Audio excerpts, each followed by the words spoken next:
here and now. Former President Donald Trump campaigns in Allentown, Pennsylvania tonight, a majority Latino city where reaction has been strong. Fellow comedians joke at a Trump rally Sunday, calling Puerto Rico a, quote, island of garbage. Vice President Harris campaigns in Pennsylvania tomorrow, keeping the focus on this battleground state. We're going to bring in Katie Meyer, who's government editor and reporter at Spotlight PA, an independent nonprofit newsroom. She's been watching these developments. Hi, Katie. Clouds? Hi, good to be here. Yeah. So, former President Obama too. campaigned for Harris in Philadelphia. Wow, look at that. And we have this bit of tape. That's filled up there. Trump rally joke about You got some water. Let's listen. 42. I think I'm going out hiking today.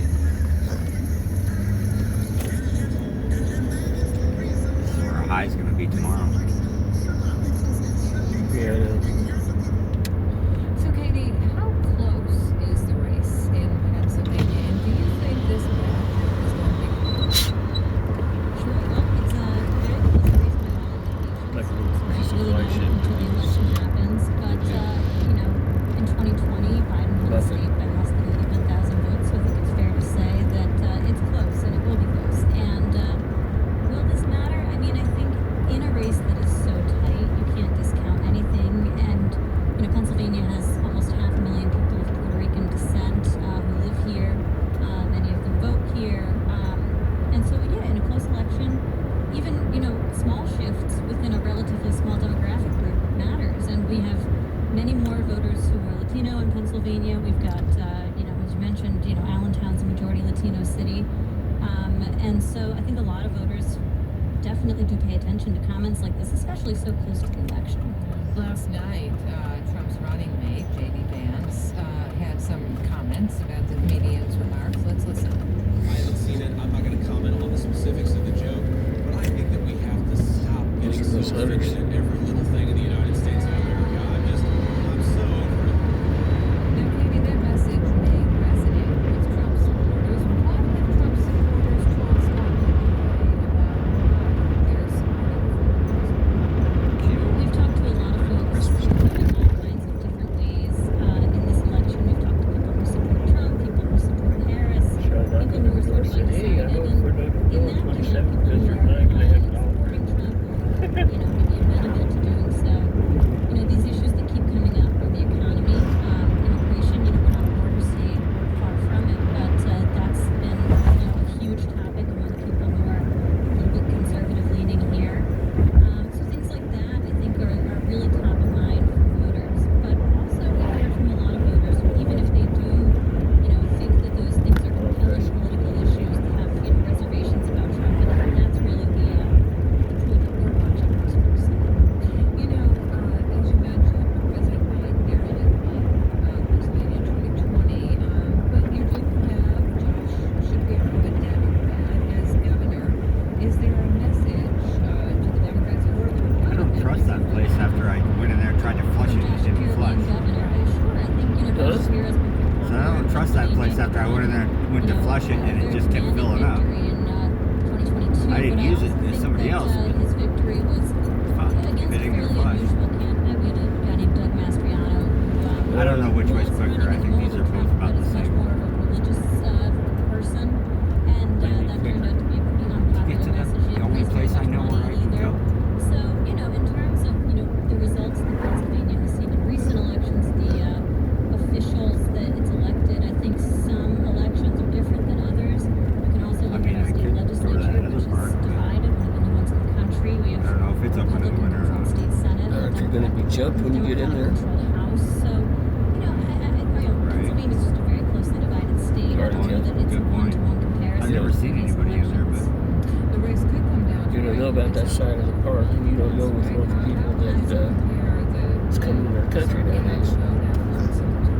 That's why I don't trust anybody to tell me. They're both out there. Yeah, I voted for you. Can I have $5? Pennsylvanians have noticed they're getting a lot of mailers from both campaigns. They're getting a ton of outreach from door knockers. The Trump campaign, one thing that's been different is outsourcing some of that stuff. Mom, kettle. Officials, I'm told, in Pennsylvania, they can't begin Got some cool processing decorations up there. ballots until 7 a.m. on election day. So, Kind of dumb. when do you think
a fire.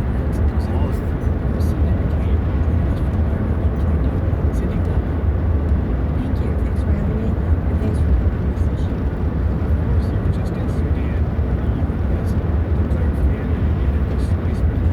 The way I cook dinner now is like, I cook everything twice. You just never get it smart.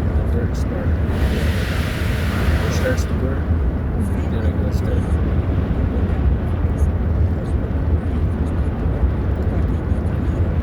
Those are not done. I use It's video. also been just the community itself, and in this case, the camps that they're in. We are unable at this point to be able to get in at scale to stave off famine. So that's the largest part that's difficult right now. Of course, the best bet would be a ceasefire and full access at scale, and unfettered access and safe access to get in and really do this job. We can't get in that way. Wonder what kind of toxins are in this. Just wonder what kind of toxins are in this semen. Gee, everything's died around. Yeah, that's not fair this time of year though. Duh. But that is funny. Basically, what we're trying to do is yell at I thought it was funny. and do absolutely anything we can to Well, make just look, world everything's better. dead. The lack of Look, yeah, movement like, and duh, Becky. Also, and the lack of our ability to get Start calling me Becky. I haven't even changed to Becky. It makes it very difficult. This means that people can't take Why Becky? suffering Because I could change it and back dying. again if I wanted. But the reality of this is also there are millions of Oh my God, Becky. as well. So they are not only struggling to survive, but probably a great deal of them will die as a result of this. And Sam is that displacement camp, Yeah, it's hard to flood. where the UN has declared famine. Maybe just to understand what risks, what diseases take hold when people, notably children, are on the edge of starvation. Well, malnutrition brings a whole lot of different kinds of problems. You know, when your body is that emaciated and your life has been threatened in a way where you're not getting the kind of nutrients that you need, you're susceptible to anything. And of course, in that part of the world, malaria is huge, and malaria kills.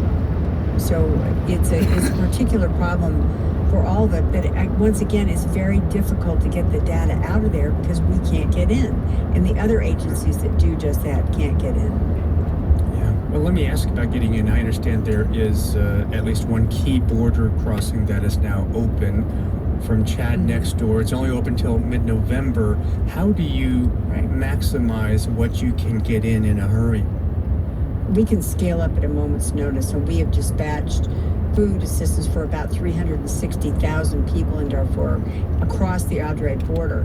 But one border crossing is not going to help. We need all of the border crossings open from every access point so that we can get in at scale, as I said. If the border slams shut, the lifeline is cut. This is a catastrophe, and it will be, if left untended and ignored by the world, wanna it make will sure be it the didn't fall largest into my humanitarian sock. crisis ever seen. I just want to make sure it What didn't is the fall into my shoe situation, or Cindy, something. for your What's that? aid workers? U.S. My officials have cigarette said was they're still lit. intimidated, they're targeted by Here, kitty, militants kitty, in kitty. Sudan. How do they get in? How do they stay safe and do their jobs? Well, I have to say I want to commend all of our workers, our aid workers, and ground people that we use across the world because they're very brave people and they're very determined to get the job done. But let's be very clear, there has been a lack of respect for the humanitarian law, and there's, of course, humanitarians have been deliberately targeted, not just in Sudan, but across the way. I mean, all the countries that are in conflict right now, they have targeted our aid workers. That has to stop. It's unacceptable. And it's unacceptable that the world community is not raging about it. Who But is this? instead, this is more or less a tolerated disaster. Speaker. And that's very frustrating. It also breaks my heart. What will it take, Cindy McCain, to open Cindy McCain. fully the borders to bring aid in? Is the problem So the we fell off instability, that the hill. war? What is the challenge here? Well, leadership, number one. First of all, we need a ceasefire, and we need it now. And of course, the leadership needs to have the political will agreed. to do just this and to end the war. You know, it's very difficult to operate, as you just highlighted, in situations that are extremely dangerous. But lastly, of course, we need more funding. We're short $200 million right now, and that would only take us till the end of the year. So we, again, we have to rely on the world to pay attention, and that's my job. Everywhere I go, Sudan is always part of my conversation, to make sure people don't forget about it, and that the world leaders don't forget about it, more importantly. We've been talking to Cindy McCain, Executive Director of the World Food Program. Cindy, thanks so much. Thank you. And you're listening to Here and Now.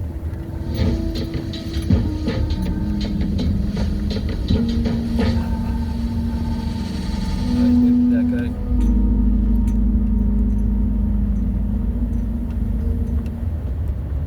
The programs you enjoy on CPR are thanks in part to generous sponsorship from the Colorado Lottery, a member of CPR's Colorado Corporate Partners Program.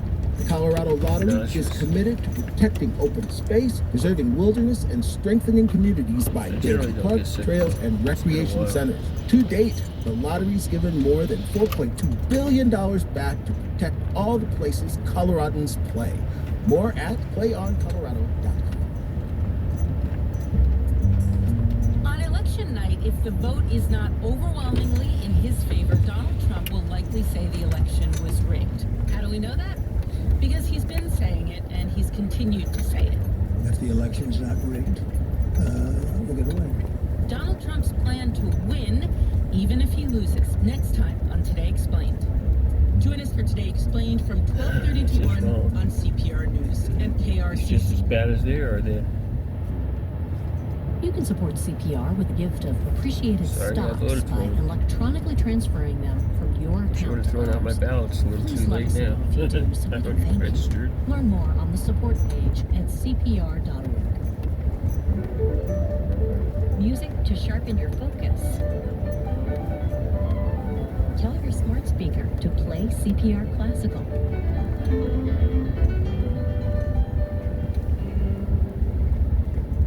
Funding for Here and Now comes from the listeners of WBUR Boston and from the Music Emporium, guitar sellers for more than 50 years, celebrating the enduring presence of music made on the front porch and center stage. You can learn more at themusicemporium.com. And WBUR, presenting the Internet Culture podcast, Endless Thread. You can feed your curiosity with untold histories, unsolved mysteries, and stories about memes and madness. Endless Thread, where podcasts are available. It's Here and Now. Offshore wind is a major source of electricity in places like China and the UK, but only a few turbines are spinning off American shores for now. The Biden administration has an ambitious target to install 30 gigawatts of offshore wind energy over 6 years. That could power 9 million homes at least. Already, some of these projects are bringing jobs to unexpected places like the Louisiana Bayou. And that is where Here and Now's Chris Bentley reported for our climate series, Reverse Course. See, I drank my, At a shipyard in Franklin, Louisiana, workers are cutting through the skeletons of aluminum ships 100 feet long, suspended in sheds the size of airplane hangars. Yeah, they feel big, huh? They're built like a tank, I'll tell you that. Nate Geiger is president of Metal Shark Boats. I don't eat it. Some of his ships are destined for the Navy or the Coast Guard. The biggest one in here today is bound for a servicer of offshore wind farms based more than 2,000 miles away in Rhode Island. This one, a crew transfer vessel, will ferry maintenance tanks around wind farms on the East Coast. It's not too different from the kinds of ships people have been building here for decades to serve the offshore oil and gas industry. And Geiger says he's ready to build more. The capacity's here. I'm just waiting for the orders, frankly. My perspective and most of the folks that I employ are excited about being a part of something that,